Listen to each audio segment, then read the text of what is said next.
I'm now for my political panel. Labor MP Anne Ali and Liberal MP Tim Wilson join me for this panel. Welcome to both of you.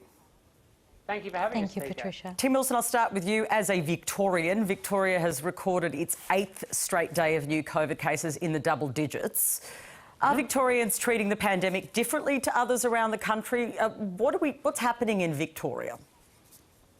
Well, it seems like there's lots of things happening in Victoria, but because we've seen clearly a relaxed attitude to the quarantine, we're now seeing an outbreak and we need to clamp down on it. I mean, the reality is we've tolerated too much behaviour that shouldn't have been permitted in the extreme circumstances we face. Obviously, we've seen protests and of up to 10,000 people. That led the public to think, well, this isn't that serious, clearly, by the outbreak. And now we're in a situation where we're all going to pay the price. I get that the state government's been distracted by internal corruption investigations and the like, but we really need them focused on COVID quarantine, and that's what we need the people of Victoria to do as well. Should the ADF been brought in earlier?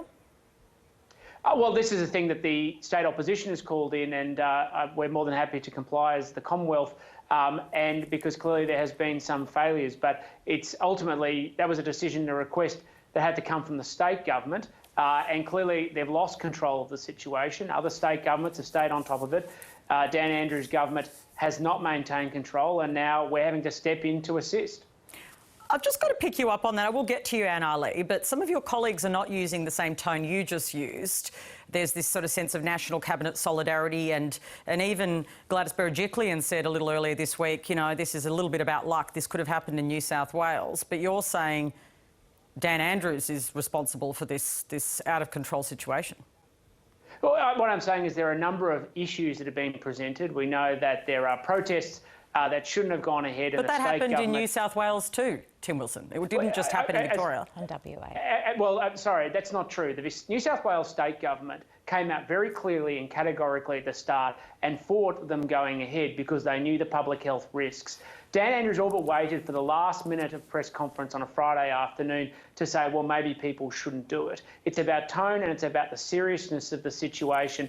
And the state government, the Andrews government, has been found wanting. And that's the problem. They've been distracted by other internal issues. They should be focused on quarantine. This is very serious. The people of Victoria are going to pay a very high price. And in many cases, where people have done 100% the right thing every step of the way. Anne Ali, I'll give you a right of reply before I ask you a very specific question. I heard you say, and WA. Yes, there were protests in WA too. That's right. Yeah, absolutely. There were protests around Australia, Patricia. I don't think that you can blame it specifically on that. I do think it is luck of the draw, but it also reflects the reality that each state has different demographics, different kind of behaviours, and that each state should be determining what's best for the state on the best medical advice that they have. I want to ask you, Anne Ali, on that issue. I spoke to Bill Shorten on this program yesterday, and when I asked him about the protests and that point that's been made by some Liberals, including just then Tim Wilson, he said he did think a lot of people were cheesed off about people going to this protest and that it sent a sort of message. I don't want to paraphrase him too, incorrectly. Listen to the interview. It's on iView. Do you agree people got cheesed off? Oh, I certainly heard some people who were against the protests and who were worried more than cheesed off, I guess, that the protests would see a second wave happening. That certainly hasn't happened in other states. It has happened in Victoria, which suggests that there were probably other extenuating factors. OK. WA state borders were due to reopen, Anne Ali, from August the 8th, but the Premier, Mark McGowan, has now pushed that back indefinitely.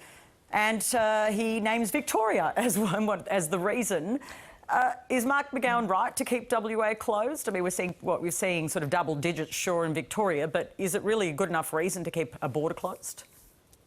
I think it is. I think it is. And I think it's WA's hard border closure that has really prevented community transmission or huge community transmission within Western Australia.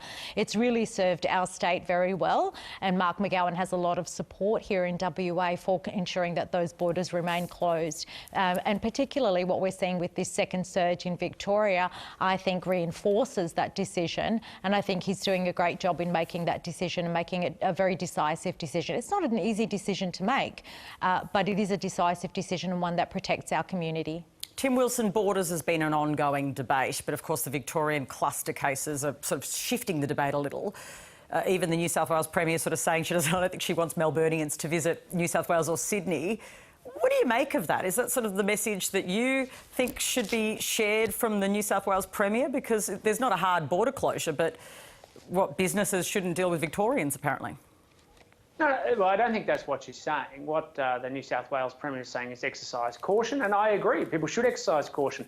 But it shouldn't just be New South Wales residents exercising cautions. Victorians should exercise caution and adhere to the rules, as well as people in other states should do so in continuing to properly socially distance. What we know is that we have challenges in specific sections of the community, particularly in the outer southeast and also in the northeast of Melbourne metropolitan area. Everybody should exercise caution, but the measures should be targeted and specific to make sure that we can hopefully contain the issues that those communities face.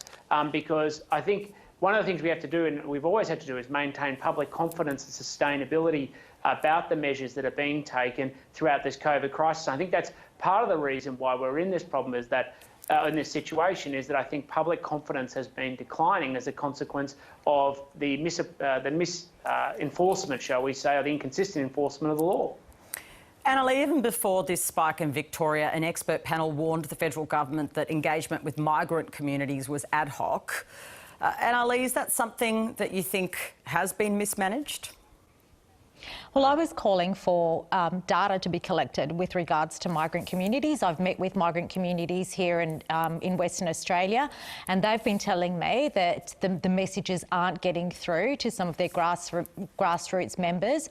And I've been calling for a communications campaign that allows community organisations to pass on important health information directly to their constituencies. I do think that we've kind of missed the ball here. We need to be looking at human behaviour, and particularly human behaviour when it comes to health messaging, and I think this crisis has really shed a light on that.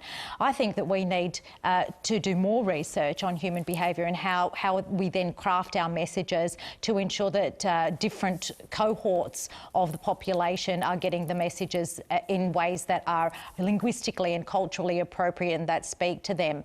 I understand that there's been some work now done, and there's been a paper put out by Professor Andrew Jakubowicz on the migrant communities and the spread of COVID within migrant communities, particularly where they congregate around big families, and particularly when they are in industries where they work close together, for example, on factory floors. This is something that we should have picked up a lot earlier. Look, Tim Wilson, I'm not going to have time for a writer reply for you, but you will be back on this show because you're a regular panellist. So we'll park it. You'll be back. Thank you so much to both of you. Thank you. Thanks, Patricia. Labor MP Annalie and Liberal MP Tim Wilson joining me there for one of our regular political panels that we do here on